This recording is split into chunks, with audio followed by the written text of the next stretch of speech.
بسم اللہ الرحمن الرحیم۔ السلام علیکم ورحمۃ اللہ وبرکاتہ۔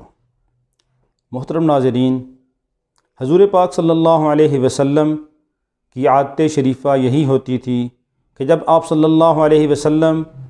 کسی غزوہ سے، جہاد سے، کسی سفر سے واپس تشریف لاتے تو سب سے پہلے اپنی پیاری بیٹی حضرت فاطمہ رضی اللہ تعالی عنہا کے گھر تشریف لے جاتے اور اس کے بعد اپنی ازواج مطہرات کے گھروں میں تشریف لے جاتے۔ ابو ثعلبہ خشنی رضی اللہ عنہ فرماتے ہیں، ایک مرتبہ نبی پاک صلی اللہ علیہ وسلم ایک غزوہ سے تشریف لائے اور آپ صلی اللہ علیہ وسلم مسجد نبوی میں تشریف لے گئے، 2 رکعت نماز پڑھی اور اس کے بعد حضرت فاطمہ رضی اللہ عنہا کے گھر تشریف لے گئے، اور آپ کو یہ بات پسند تھی کہ ازواج مطہرات کے گھروں میں جانے سے پہلے حضرت فاطمہ رضی اللہ عنہا کے گھر تشریف لے جائیں۔ تو آپ نے ایسا ہی کیا، 2 رکعت نماز پڑھ کر حضرت فاطمہ رضی اللہ تعالی عنہا کے گھر تشریف لے گئے۔ تو حضرت فاطمہ رضی اللہ تعالی عنہا نے رسول پاک صلی اللہ علیہ وسلم کا دروازہ ہی پر استقبال کیا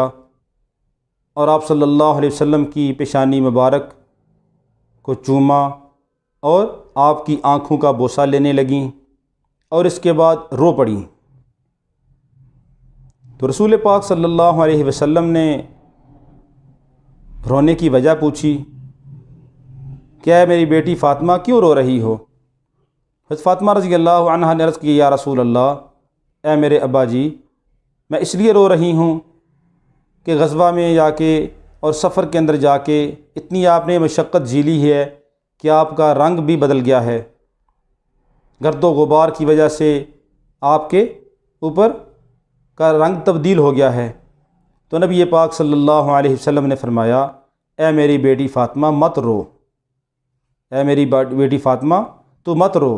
اللہ نے تمہارے باپ کو ایسا دین دے کر بھیجا ہے جس کو اللہ روئے زمین کے ہر پکے گھر میں اور ہر کچے گھر میں اور ہر اونی خیمہ میں ضرور داخل کرے گا،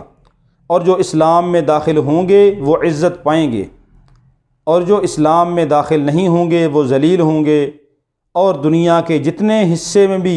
سورج چاند ستارے ہیں، یعنی سورج طلوع ہوتا ہے، جتنا حصہ میں رات پہنچتی ہے، اندھیرا چھاتا ہے، اتنے حصہ میں یہ دین بھی پہنچے گا۔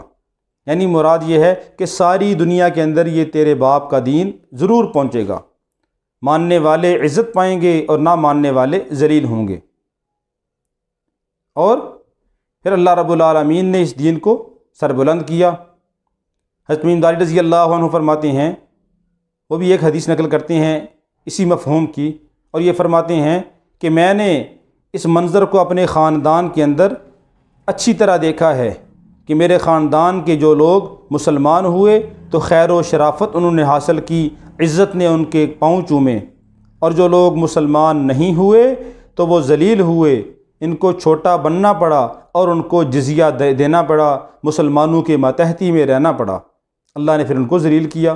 اور ماننے والوں کو اللہ نے کامیابی دی، اور جو ماننے والے تھے اللہ رب العالمین نے دنیا ہی کے اندر ان کے لیے اپنی رضا کا اعلان فرما دیا کہ اللہ ان سے راضی اور وہ اللہ سے راضی ہو گئے ہیں۔ اللہ رب العالمین ہم سب کو دین اسلام پر استقامت نصیب فرمائے اور صراط مستقیم پر چلنے کی توفیق عطا فرمائے۔